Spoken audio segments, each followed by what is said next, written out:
Something that's really, really important is that you have to meditate every single day. Every single morning when you wake up, at least 10-15 minutes. I don't use any apps. I don't use a timer. I will roll out my yoga mat and I'll just sit in front of my window and look at the trees and the snow because it's cold here in Canada. And I will just breathe, focus on my breath. So the way that you meditate, you take deep breaths, bring your focus back to your breath. Just breathe in, breathe out. And the thing is, your focus is supposed to stray. You're supposed to start thinking about this and that. And your job is to bring your awareness back to your breath. And when days are really tough, I would do it for 1 hour, 2 hours. And sometimes like sad, angry emotions will come up. You have to acknowledge that and bring your focus back to your breath, because it's not about thoughts not coming up, because a lot of people are like, I can't meditate because I keep like thinking about things. That's the point. That is the entire point. You're supposed to think about things and then let them go. You're supposed to bring your awareness back to your breath. And the whole thing is to be able to still your mind, because when you do that, you can actually see how busy and overstimulated your mind constantly is, that it's hard to decipher what is actually you, what is actually important, and what isn't. It's hard to find and establish clarity in this world, because ever since we're young, we are getting indoctrinated by everyone and everything around us. So it's really important to be able to know yourself and to dig into yourself. And meditation has helped so much. I have been trying to meditate for years. Like, I knew it was an important thing, like a habit, but I never actually got into it. And it was only like recently, because I was going through some really painful things, that I sat down and started to do it and realized how life-changing it is. And if I were to describe the difference from before till after, when I started like meditating every single day, is me just feeling more in control of my body and in the world. Like, what's going on, you know? Do I really want to go do this thing? Do I want to go to this party? Do I want to have this drink? Do I want to have this smoke? Is that me? Or is that just something put into me by the world around me? So yeah, meditation has really helped with, before you do something or step into something or even have a thought, you kind of second guess it and you're like, wait a minute, because that's when you're less likely to just go along with whatever your mind thinks and does, and you actually are aware, like you are aware of all of it. So that's what meditation really helps with. So the second thing is do some sort of exercise, 30 minutes a day, 1 hour a day, whatever. Take care of your body. You've only got one of them. And if you have any physical disabilities, work around them. Do not think that it's impossible for you, because I read a story about a wrestler who had no arms and no legs. Like, he couldn't walk. He had no, how do you even exist? Like, you can't do anything. You're just a torso and a head. Well, anyway, the dude became a professional crazy wrestler. I forgot his name. I read it in a book. I'm gonna have to find it. But what kind of excuses do you have if this guy's able to become a professional winning wrestler with no arms and legs? Really? What are your excuses? You're tired? You don't have time? Yeah. There are a lot of things to think about, but yeah. When you meditate, you're able to become more conscious of just everything in your life. And that's the whole thing, right? Like, your life might be very busy right now. You have a lot of things going on, just chaos and clutter. Really try to dismantle that and step back, because it's really easy to be like, okay, I'm just going to stop going on Instagram, or I'm just going to stop drinking, or I'm just going to stop smoking, or whatever. But really evaluate everything that's in your life. Like, look at it from a zero, like a ground zero baseline, and all the things that you do, and audit your time. Like, see how much time do you actually spend on certain things, and how much of that gets returned back to you. Anyway, when it comes to kicking bad habits, it's really hard to just force yourself to stop, you know, like, especially when you are in an environment that facilitates this habit and you are used to doing this bad habit in this environment. So what I would suggest is that when you feel a trigger, oh, this is the time I I really want to smoke. I always smoke every day at this time. I really want to drink. I really want to spend all this money on this thing, some retail therapy. When there's something that you are about to do, I'm going to go eat this junk food. I really want this piece of pie right now, even though it's 2 a.m. Well, think about what you actually need. You have to be caring and compassionate with yourself. What is it that you need? Because the other night I found myself late at night, I'm gonna go sneak another piece of pie, Christmas pie. I've already had a lot of freaking pie. I surely don't need more. So as I am opening the box, I'm like, what is it I actually need right now? Why do I need pie? I've eaten so much today. What do I need? Well, I feel anxious. I feel uncomfortable. What I need is love. I need some protection. I need some safety. Think about the things you actually need. I need to stop being treated like crap by the people I love. I need to stop feeling ashamed of myself. I need to stop all these things that cause you anxiety and discomfort. Acknowledge it, face it. Why do I really want to smoke today? Well, maybe it's because I can't face the fact that I know I could be better with my time, but I'm not. So I'm just going to smoke it so I don't feel that, you know what I mean?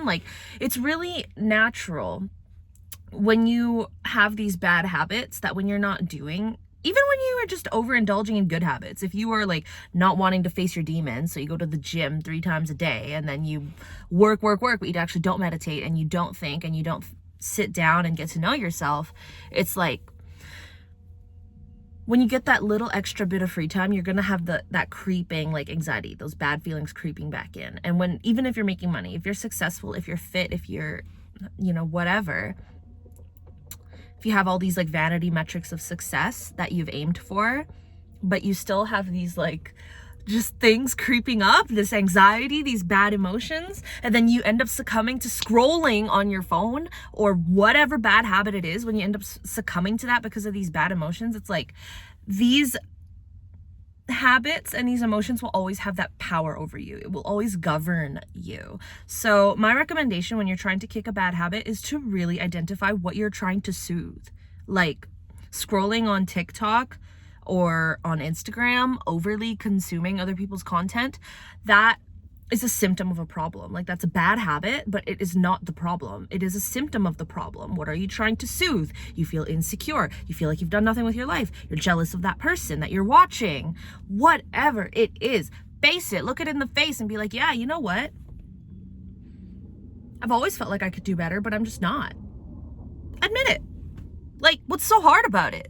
It sucks, but it's true. Admit it. And that's the first step to healing, really, is if you're trying to look at all your bad habits and you're trying to quit them, it's going to be too hard unless you figure out what the hell is the actual problem, because you can push it out of your mind all you want. Okay, I'm going to discipline my way out of this. David Goggins, I'm just going to run. I'm just going to work. I'm just going to read. I'm not going to do none of the bad habits, but you're not actually figuring out why you did the bad habits in the first place. I swear, when you're successful, when you get to where you want to go, and then you get a little bit extra free time, when you get a little bit too comfortable, you're going to go back exactly to what you were doing. So why? Why do you do it?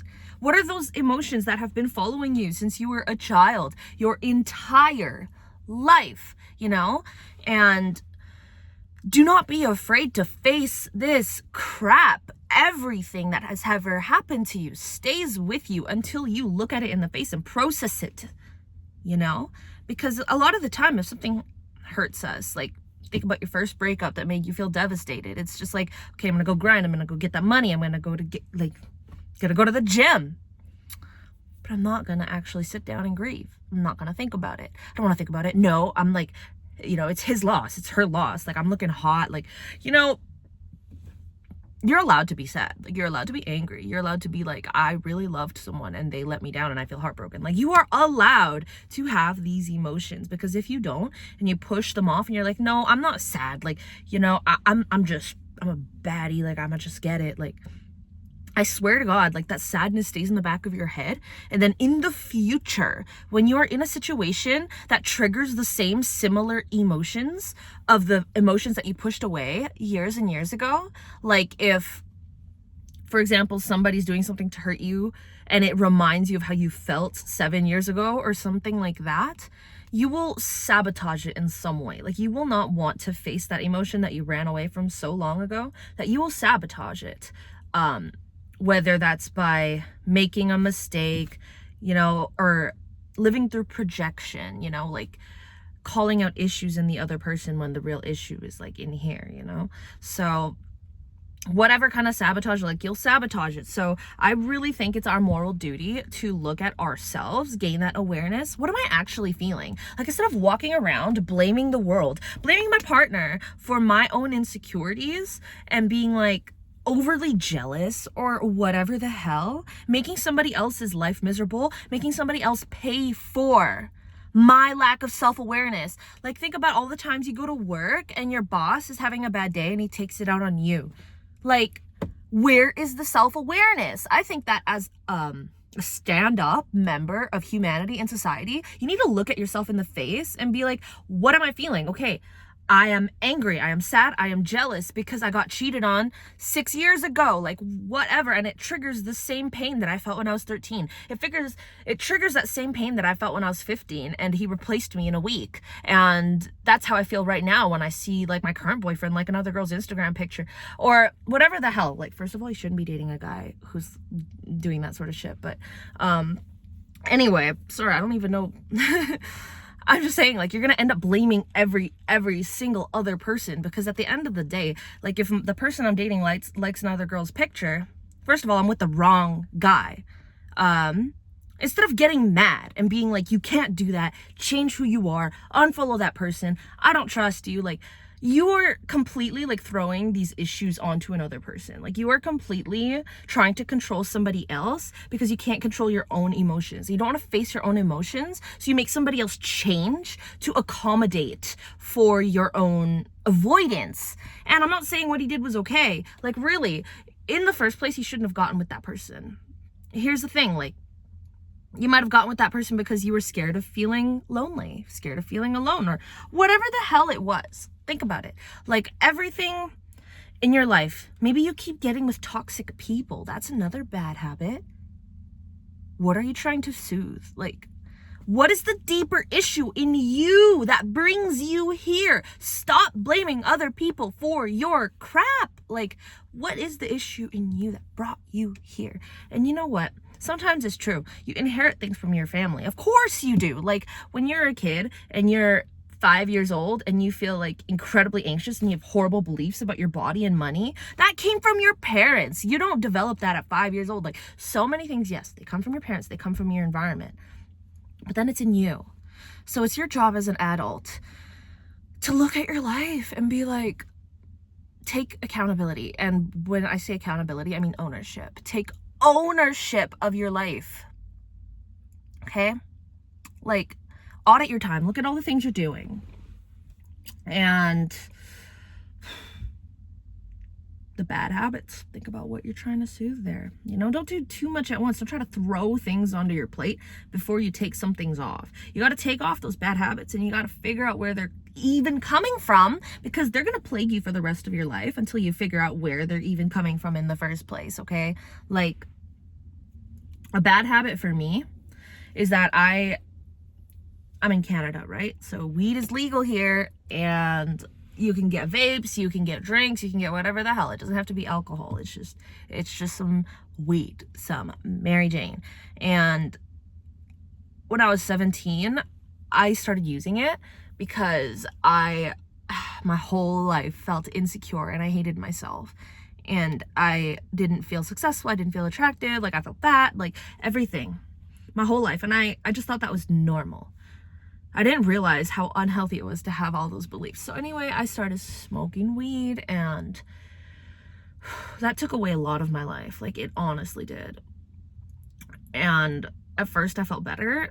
I thought it helped me just like laser focus into myself and do my own thing and stop caring about everybody else. But it got to the point where it stopped helping and it was like a detriment, right?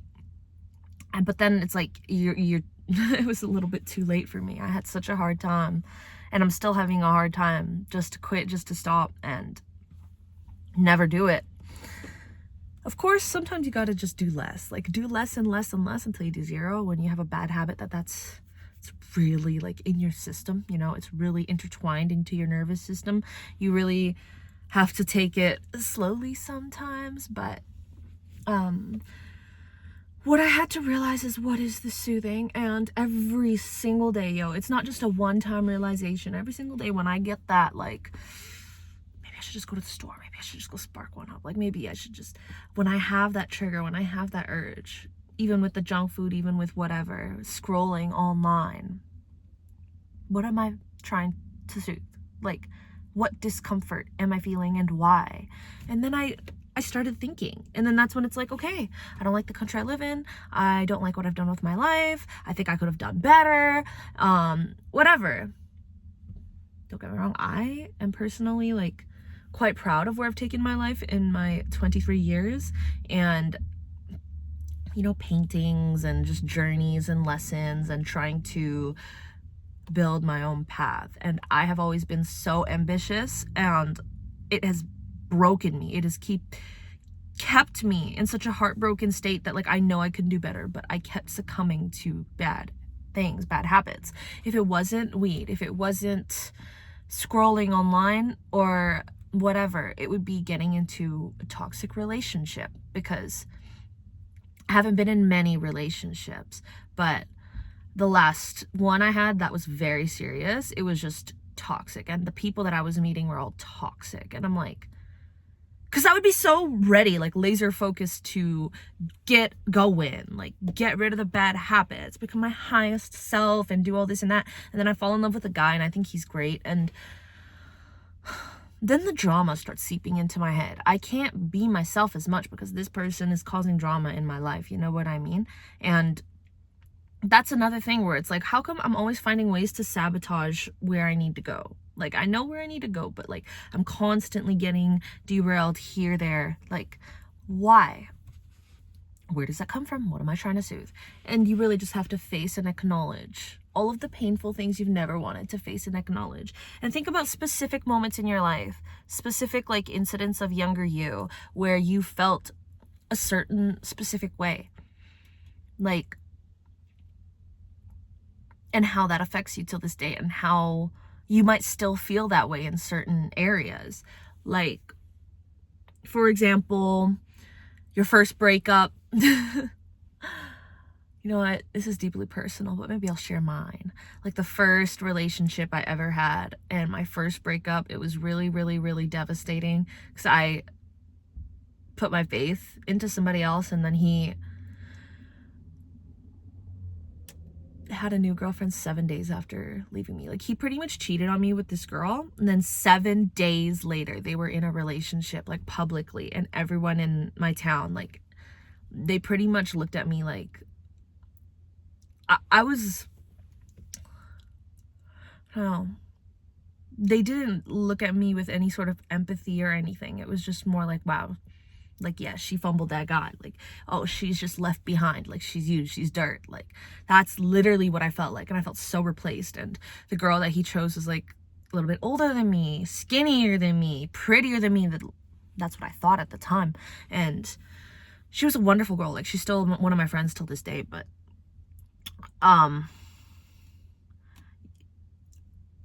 and it's funny because today, like, I love myself so much, and I look at her and I'm like, I would never want to be her. But when I was 14, I didn't know any better. Like, or maybe I was 15. I don't remember how old I was, but like, I just felt so ashamed of myself, and I hated myself, and I was so sad, and I didn't want to face it, didn't want to deal with it. So I would go do something else. And then when I find myself in situations today that bring up similar emotions, where it reminds me of how I felt back then, it's like so easy to just compartmentalize it and be like, nope, nope, nope, gonna go gym, gonna go get rich, like, that ain't happening. Allow yourself to feel it. Like, really look at yourself. Think about you when you were younger, going through that, tears in her eyes looking at you, or his eyes, and then think like, wow, like, you really deserve and need love and stability and compassion, and give that to yourself. Because when you think about what you need, when you've got a bad habit and you're thinking about what you need, I need love, I need stability, I need compassion, you can really give that to yourself. And you have to give that to yourself, because nobody's going to give it to you. Not a lot of people had ideal parents. Not a lot of people have had ideal partners. And think about it, humanity, people have been suffering for other people forever, like at the expense of your own life or well-being. You're paying for somebody else's ignorance and stupidity. Think about when Hitler like did what he did, or whatever, like murderers, serial killers. What I'm trying to say is that the world will never be perfect. Anything that can happen is happening. People will be toxic.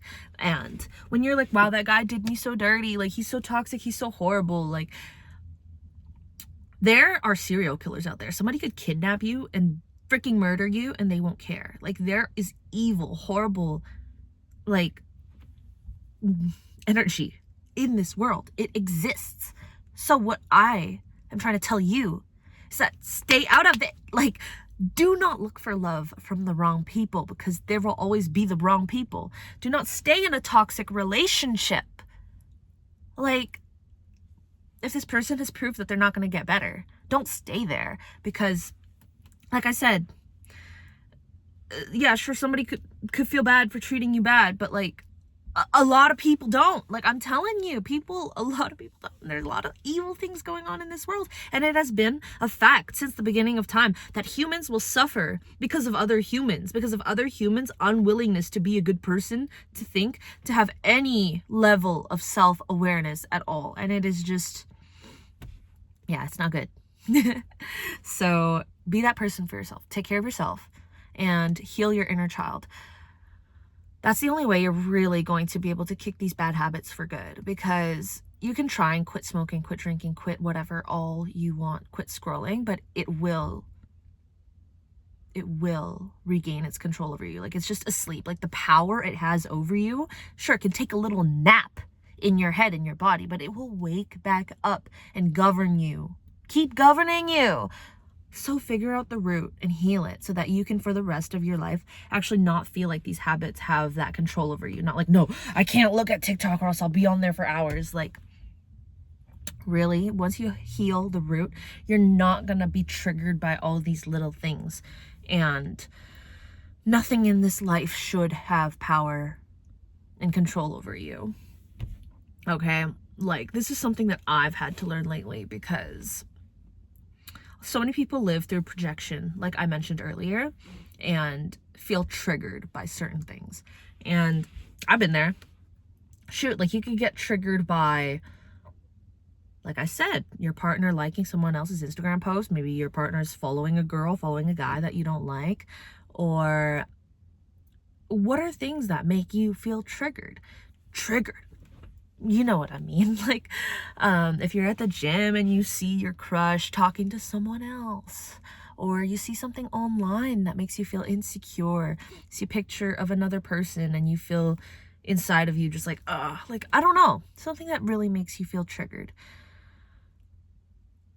For a long time, I just thought that was a part of life, where you just have to ignore things that make you triggered and just, I don't want to look at that, or whatever. And it just always has that power to make you feel so unpleasant. So anyway, what I realized is that triggers are an invitation. They're more like a language, and they require understanding. You know, like, imagine if you had like a dark room in your house and you just kept it pitch black for years, and you don't even want to know what's inside. Like, you're kind of just like scared to even like shine a light. Like, who knows, like dead rats, cobwebs, like what is in there, garbage? Like, you really don't know. So when you actually invite yourself into the trigger, okay, why did seeing that picture make me feel so anxious and horrible? Why did seeing my boyfriend do that make me feel so anxious and horrible? So first write it, or even think about it in your head. But I like to journal things, so it really organizes my feelings and gets it out of my system. But just write, like, why does it make you feel triggered? And then write, what wounded parts of you is this touching? And then write the parts of yourself in your past that make you feel the same similar kind of emotion, similar kind of way, like something that hurt you in the past that gave you the same emotion you're feeling at that moment. Write it down, because that's something you haven't processed. If it came up into your head, that's something that hasn't been processed yet. It's still sitting there and it's causing you pain. So you'll be surprised once you shine a light on all these triggers, and when you shine a light on this dark room, sure, you're gonna find some ugly stuff. Like, you're gonna find some really ugly stuff, but once you slowly start cleaning things out one at a time, it's really less intimidating than keeping that dark room dark forever. So have the courage when something upsets you and something triggers you. You have to take a step back and evaluate it. You really do. Like, this life, you need to use your mind so much. Like, why are you going from doing one thing to the next, you know? You're at the gym, you want your workout to be over, then you go to work and you want work to be over, and then you get home and you have to cook, and then you want cooking to be over, and then you have to clean and you want cleaning to be over. You're going from one thing to the next, and you want it to be done. Guess what? You're gonna die someday. Is that how you want to live your life?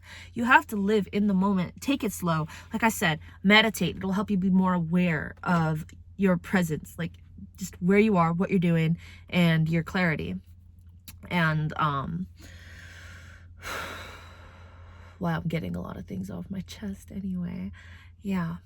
Look into your triggers, because they're really an invitation. So I can probably give you a little example here of something. Okay, so I recently got very, very, very triggered because I was in a relationship, like a serious one, for a while, and I thought this was it. Like, I thought this was it. We're gonna be together. We're gonna build our lives. Like, I was pretty much ready, right? And we turned out to be wrong for each other, even though we lived together and we loved each other a lot. Or I loved him a lot. And I really loved my apartment. I really loved sharing that home that we had together. And he actually worked at the gym that we both, well, he works there, he goes there. I just went there, I was a member. So after we broke up and after I moved out, I'm like, I already paid up front for my membership for like another month. And I'm like, I really, really, really, really don't want to see him. But I really want to go to the gym, and I don't want to like stop going to the gym just because I don't want to see him. So what I had to do was evaluate what made me so scared, because I was so scared to go, so scared to see him. I'm so scared to see him talk to another girl. I'm so afraid that I'll show up and he'll be with a new girlfriend or something. Like, I was writing all the things that I was really scared of. I'm so scared that his friends will judge me. Like, whatever it is that actually makes you feel triggered and anxious and scared, just write it down on a piece of paper. Then write, what wounded parts of me is this touching? Okay, well, it touches the time that I got replaced so fast, and I am so scared that will happen again. Like, I don't want to feel that way again. I remember the time this happened, and that, and then there's like a list of wounded events in your body that just come up. Like, you know, these things just stick into your body. They just stay there when you get hurt unless you face it and process it. So look into all of your triggers. Like, when you feel triggered by something, don't let it power you. Don't let it have power over you. Don't let it govern you. Because I realized that him and the gym were powering me. They were governing me by me not. At the start, I was like, I'm never going to go to the gym again. Even though I paid for it, I'm never going to go there. I don't want to see him. I realized it's my favorite gym. Like, I love it there. And I was just like, I can't let anything in this world have power over me and be able to dictate my emotions and how I feel and what I do. So I had to journal, I think 15 pages one day and then 15 pages the next. But then it was really weird. It feels like a surrender, like a defeat in the moment when you surrender to your emotions and your triggers. Okay, I've always felt anxious. I've always felt insecure. Always felt scared. I've always felt this. Or, yes, this thing triggers me so much because I felt so deeply in pain because of this. It feels like a defeat, like you're admitting defeat. Okay, that hurt me. Okay, that you put it out there that, yeah. But the thing is, like, that's when it loses its power over you, because the more you avoid it, the more power it has over you. Because like I said, when you just shine a light on the dark room, you really see it's not all that bad. Like, it really looks better when you shine a light on it, because when it's dark, it's really intimidating. When you shine the light and you see it for what it is, it's like, okay, there could be worse things out there, you know? Like, sure, it was really, really, really painful And it is painful, but nothing should be able to power you. Nothing should be able to govern you in your life. Not your emotions, not a person, not a place. Like, so after I did so much of that evaluation, I was able to walk in with my head held high, and I was actually really happy for the remainder of my time there. And I kept showing up, and it was hard sometimes, but I faced so many of my triggers, and I was able to close that chapter of my life with satisfaction and like realizing that I overcame that. Like, I didn't let him and this place have that power over me, and I didn't allow it to force me to close this chapter with hatred. Like, oh, I'm never seeing this place, I'm never seeing him again, and it just ends off that way. I was able to say like a proper goodbye to the gym, and I was able to say a proper goodbye to everything, because I'm about to leave this city and I'm about to be gone. I'm gonna be traveling for a long time, so change your environment too. Like I said, just find a way to heal yourself, no matter what the hell it takes, because it's your duty. Like, it seriously is, because other people are going to pay for your ignorance. Other people are going to pay for your avoidance if you don't heal yourself, because everybody in this world who doesn't process their own stuff, they take it out on the people around them. Parents do it. Whoever the heck does it, everyone who hasn't processed their emotions, even the people who have processed them, they do it, but just less. So just try to be better. Like, seriously.